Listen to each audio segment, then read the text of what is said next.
Hello friends, आज की इस वीडियो में मैं आपको बताने वाली हूँ कि जैसे कि हमारी कुर्ती में खिंचाव आने लग जाता है। बहुत से लोगों की ये प्रॉब्लम रहती है कि जो हमारी कुर्ती में जैसे कि गले में जहाँ पे खिंचाव आने लग जाता है, या फिर जैसे ये बैक नेक है हमारा, इसमें जहाँ पर खिंचाव आने लग जाता है, इस जगह पे आपकी कुर्ती पे खिंचाव आने लग जाता है। तो किस कारण ये खिंचाव आता है, या फिर जो आपका आर्म होल है उसकी कटिंग में झोल आ रहा है तो वो क्यों आ रहा है, ये सब कारण जो है आज मैं आपको इस वीडियो में बताने वाली हूँ। इसमें आपने पहले तो जो आर्म होल है उसकी सही से कटिंग करनी सीखनी है। अगर आपने यहाँ से जो जैसे कि हम तीरा कटिंग करते हैं कुर्ती का, अगर आपने तीरे की कटिंग ज़्यादा कर ली है तो इसमें क्या होता है, अगर आपने तीरे की कटिंग ज़्यादा कर ली है तो आप यहाँ पे अगर जोड़ डालोगे तो देखिए यहाँ पे दिखाई देने लग जाता है।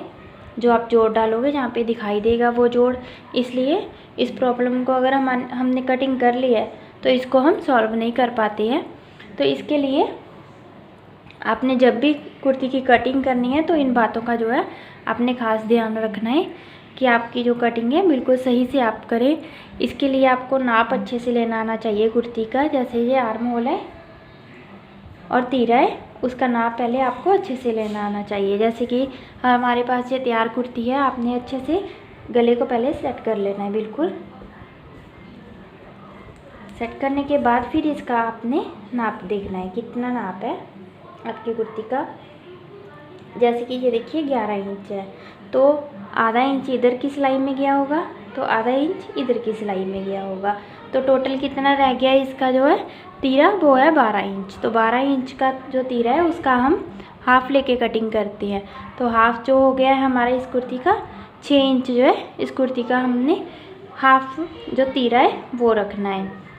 और जैसे कि आप आर्म होल की कटिंग करते हैं, इसका भी आपने बहुत अच्छे से ध्यान रखे फिर आपने कटिंग करनी है। जैसे ये आर्म होल है कुर्ती का, तो आपने अच्छे से इसको पहले नापना है, उसके बाद ही इसकी आपने कटिंग करनी है कि कितना आपका जो आर्म होल है कटिंग में सही रहेगा।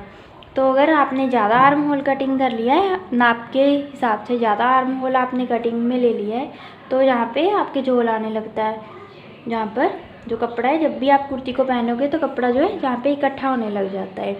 तो इसका जो है झोल अगर आप चाहते हो कि हमारी कुर्ती में नहीं पड़े, तो आपने परफेक्ट जो है तरीके के साथ आर्म होल की कटिंग करनी है। जैसे मैं आपको बता दूं, जैसे कि हम आर्म होल की कटिंग करते हैं, तो आर्म होल की कटिंग के लिए सबसे पहले जैसे मैंने आपको बताया कि आपने जहाँ से तीरा रखना है, मान लीजिए आपने जहाँ से 6 इंच जो है तीरे का निशान लगा लिया है। तीरे का निशान लगाने के बाद अगर आपका जो आर्म होल है अगर 7 इंच का है, आर्म होल अगर आप 7 इंच रख रहे हो तो इस तरह से आपने आर्म होल का निशान लगा लेना है पहले। उसके बाद जो काट है वो अच्छे से आपने डालनी है। जहाँ से जैसे कि हम जैसे ये पीछे का पल्ला होता है तो हम 1.5 इंच की ही जहाँ से काट डालते हैं, 1.5 इंच की काट यहाँ से डाल लेते हैं। इस तरह से 1.5 इंच की यहाँ से काट डालते हैं। लेकिन जो आगे वाला पल्ला रहता है कुर्ती का, उसमें हम 1 इंच की ही काट डालेंगे, क्योंकि जहाँ से हम आगे वाले पल्ले में थोड़ी और काट डालती है। लेकिन जब भी आप काट डालोगे, अगर आपने जहाँ से बिल्कुल भी बाहर निकाल कर काट नहीं डालनी है। अगर आप ज़्यादा बाहर निकाल के काट डालोगे तो आपकी कुर्ती का, ये देखिए जैसे मैंने आपको बताया था, नेक के नीचे से ये कम रह जाता है। अगर जहाँ से कम रह गया है ये, तो जहाँ पे आपके खिंचाव आने लग जाता है। जब भी आप कुर्ती पहनते हो तो आपको यहाँ से इस तरह से कुर्ती खींचने लग जाती है। यहाँ से इस तरह से अगर आप चाहते हो कि आपकी कुर्ती नहीं खींचे, तो आपने आर्म होल की अच्छे से कटिंग करनी है। और जैसे हम बैक नेक की कटिंग करते हैं, जो बैक नेक हो जैसे हम ज़्यादा लेती हैं, डीप बैक नेक लेती हैं, जैसे हमने ये कुर्ती का रखा हुआ है, तो आप देख रहे हो इसका बैक नेक, ये देखिए मैं आपको अच्छे से दिखा दूँ, ये बैक नेक। तो इसके लिए हम जैसे आप नॉर्मल मान लीजिए आप कुर्ती का जो है 6.5 इंच कटिंग कर रही हैं, तो आपको उससे थोड़ा कम लेके तीरा जो है फिर चलना होगा। तो थोड़ा तीरा हम कम रखते हैं। जब भी आप तीरा कम रखती हो, जैसे यहाँ से मान लीजिए आपने तीरा जो है कम कर दिया है, लेकिन कई लोग क्या आते हैं जहाँ तक भी इस तरह से सीधी लाइन लगा लेते हैं। तो यहाँ पर भी इस तरह से सीधी आप लाइन लगा देती हो, इस तरह से सीधी लाइन जो है आप लगा देते हो। तो आपने ये वाली लाइन जो है ये लाइन नहीं लगानी है। इस तरह से हमने तीरा कम किया है तो इसकी वजह से हमने ये सारा कम नहीं करना है, सिर्फ आपने ऊपर से कम करना है और जहाँ तक हमने इस तरह से इसको मिलाना होता है।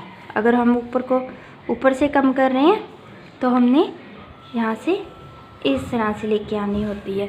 जितना भी आप नेक कटिंग करते हो, अगर आप ज़्यादा कटिंग कर रहे हो नेक, डीप नेक जो है आप डीप नेक पहन रहे हो कुर्ती का, तो आपने जब भी आपने तीरा कम रखना है तो आपने ये सारा कम नहीं करना है, सिर्फ आपने ऊपर से कम करना है और जहाँ तक जो है वो मिला देना है। तो इस तरीके से आप अगर इन बातों का आप ध्यान रखोगे तो आपकी कुर्ती में बिल्कुल भी झोल नहीं आएगा और जो आपका नेक है उसमें भी बिल्कुल भी कोई भी खिंचाव नहीं आएगा, अच्छे से सेट रहेगा आपका कुर्ती का नेक।